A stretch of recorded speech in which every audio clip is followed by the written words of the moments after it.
There were a whole lot of people on that list that it raised a lot of eyebrows among the conservative grassroots about how the Patriot Act could potentially be turned against, frankly, law-abiding citizens who simply oppose the actions of their government. Well, but remember, Kirsten, any law can be turned against. Okay, the IRS can be sicked upon you.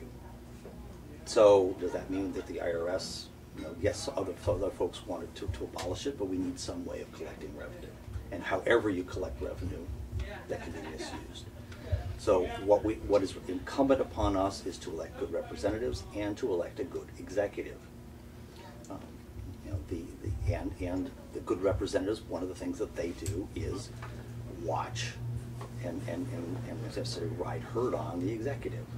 And so any law can be misused, and I don't think that that simply saying it has a potential for misuse is reason to say that we shouldn't have the law.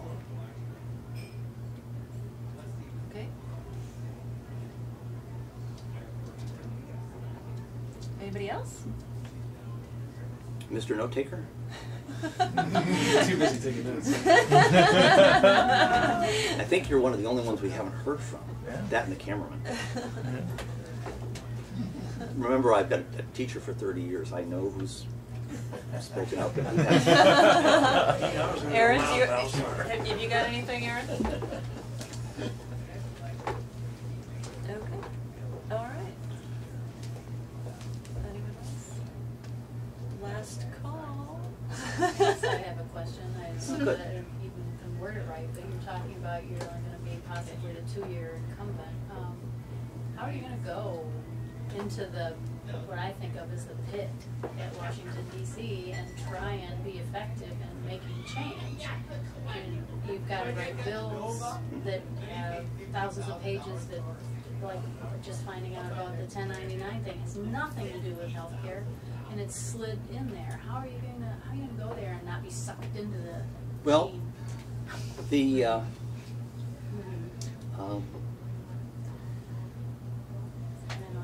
first,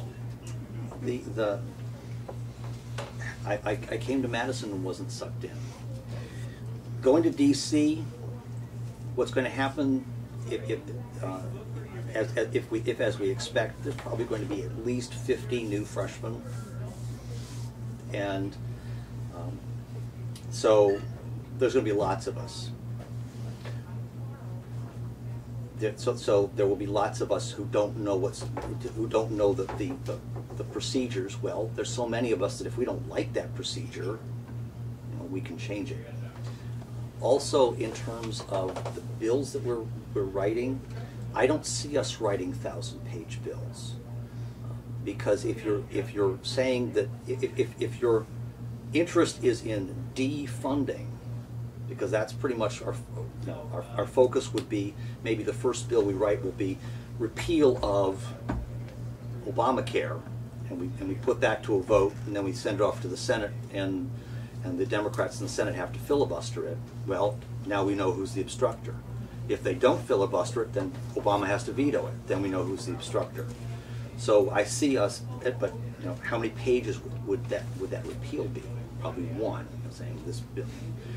So many of the bills in terms of repeal probably will not need to be anywhere near as long as the bills that as far as the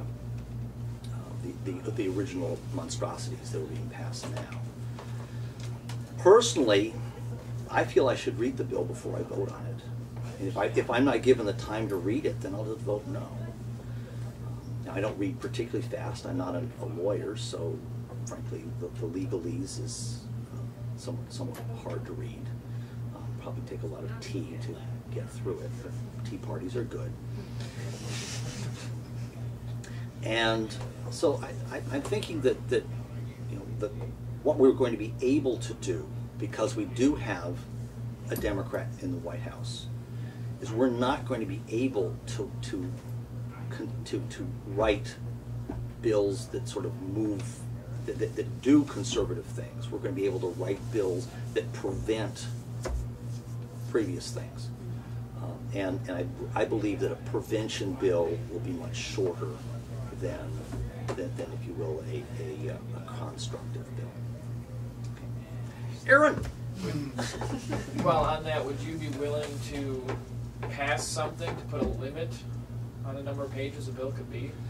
The problem is that no Congress can make a law that binds a future Congress. So we could have a rule for this House, this session, that says, okay, no bill may be longer than 250 pages. And then, that would mean that any bill that's put forth that is more than 250 pages would be, they would have to suspend the rules to, so there would be a way to do it for that session of the House. But what happens is every new session of the House passes a new version of the House rules. So it's not like the Senate where it's a continuing body and their rules are steeped in whatever.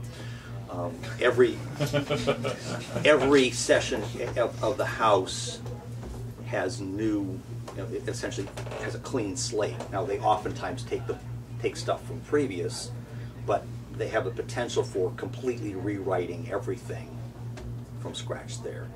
And again, passing a law, a subsequent Congress could either repeal the law or just choose to ignore it. And it's not clear anyone could bring suit or any ways force the Congress to obey that law. What about something that would mandate a constitutional justification on every piece of legislation brought before the House or well, again, before that Congress? You could put that as a rule. Would you support that? Sure. But again, you should realize, right now, for example, we have legislation, pay-go legislation. The Democrats wanted it, Obama signed it, that any bill is supposed to be paid for. Well, we've just seen the unemployment. Unless it's an emergency. Yeah, unless it's an emergency. So in some sense, they passed pay-go in February, and I don't think they've allowed anything to be offset since. So everything's been an emergency.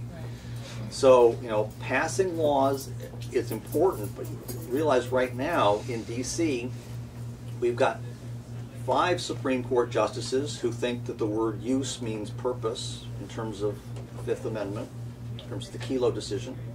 We've got 4 Supreme Court justices who don't believe that the Second Amendment is an individual right.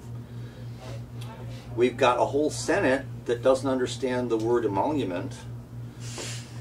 And so, the Constitution is already being ignored in many respects, so passing another law is not necessarily going to be, we're not going to be able to pass a law so that you and I can forget about Congress.